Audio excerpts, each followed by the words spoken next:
How to use. This video shows you how to use the Noxtren waterproof automotive electrical wire connector kit. The kit includes 6 connector sizes, covering 1 pin to 6 pin configurations. Now, let's go over how to crimp the terminals. Strip the end of the wire and get it ready for crimping. Strip about 0.2 inches of insulation from the end of the wire. Slide the rubber cable seal onto the wire before crimping the terminal. Position the rubber cable seal so it sits flush with the edge of the stripped insulation.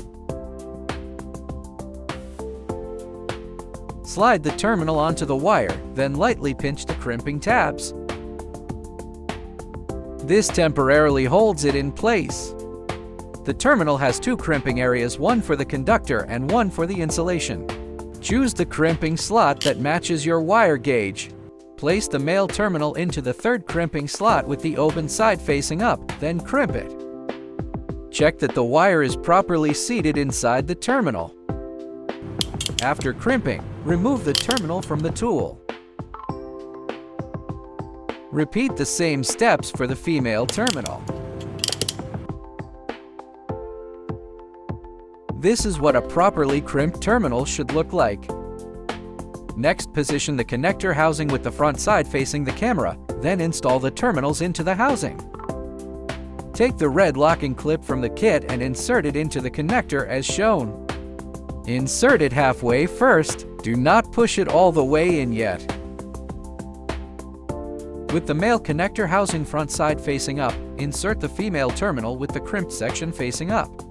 Insert the second wire with the crimped terminal into the connector housing the same way. Once the terminals are inserted, check the side of the male connector housing to confirm they are seated, then push the red locking clip fully into place. Insert the male terminal into the female connector housing the same way, with the crimped section facing up.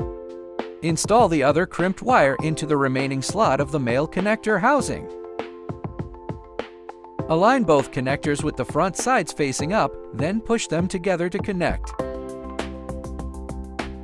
To disconnect the connectors, lift the locking tab on the male connector, then pull the connectors apart. Next, here are a few things to keep in mind. Note, if the terminal pulls out easily, it may be inserted backward. Reinsert it in the correct direction until it locks firmly in place. Follow the left example for proper crimping. The right side is incorrect and may cause a poor connection or connector failure.